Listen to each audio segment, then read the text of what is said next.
Comment se met en œuvre la construction européenne? De nombreux murs ont été construits comme frontières dans le monde par le passé et dans le présent. Par exemple, le mur de Berlin, en Allemagne, durant la guerre froide, le mur entre les deux Corées, du nord et du sud, le mur entre Israël et la Cisjordanie, le mur entre les États-Unis et le Mexique.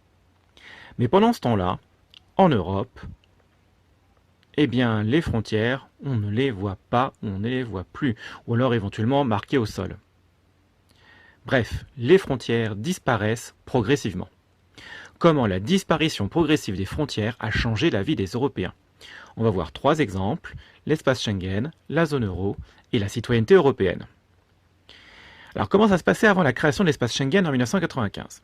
Voici la frontière franco-allemande, une douanière allemande et un Français qui veut aller en Allemagne.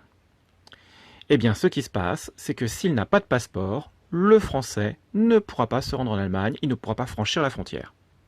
Qu'est-ce qui a changé grâce à la création de l'espace Schengen en 1995? Eh bien là, plus besoin de passeport, le Français passe sans problème à la frontière.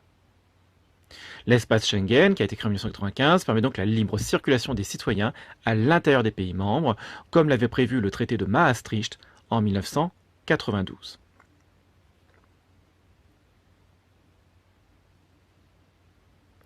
Sur cette carte, on voit donc par exemple qu'en France, on peut aller en Belgique, en Allemagne, après en Pologne, en Lituanie, toujours sans passer son passeport.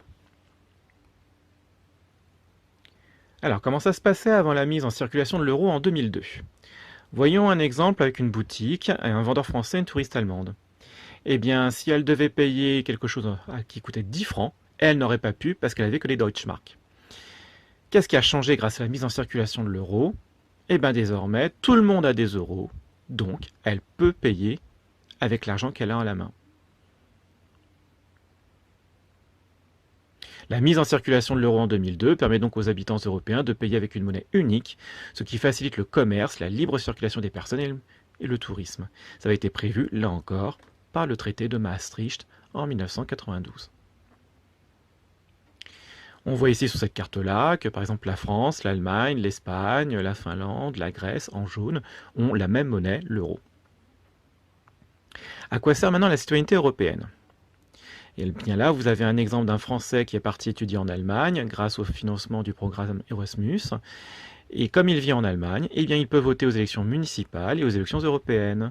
Il peut même se présenter, s'il en a envie, aux élections européennes en tant que candidat. Pareil pour une Allemande qui vit en France, elle peut effectivement donc voter aux élections municipales et aux élections européennes, et elle peut être élue aux élections municipales européennes en tant que candidate. La création de la citoyenneté européenne permet donc aux Européens de vivre dans un autre pays membre de l'Union européenne et de s'y intégrer en pouvant voter et se présenter comme candidat aux élections municipales et européennes. Tout cela a été prévu grâce, là encore une fois, au traité de Maastricht de 1992. Appartiennent à ce traité tous ceux qui sont en bleu sur la carte, autrement dit les 28 membres de l'Union européenne. Attention, le Royaume-Uni s'en va.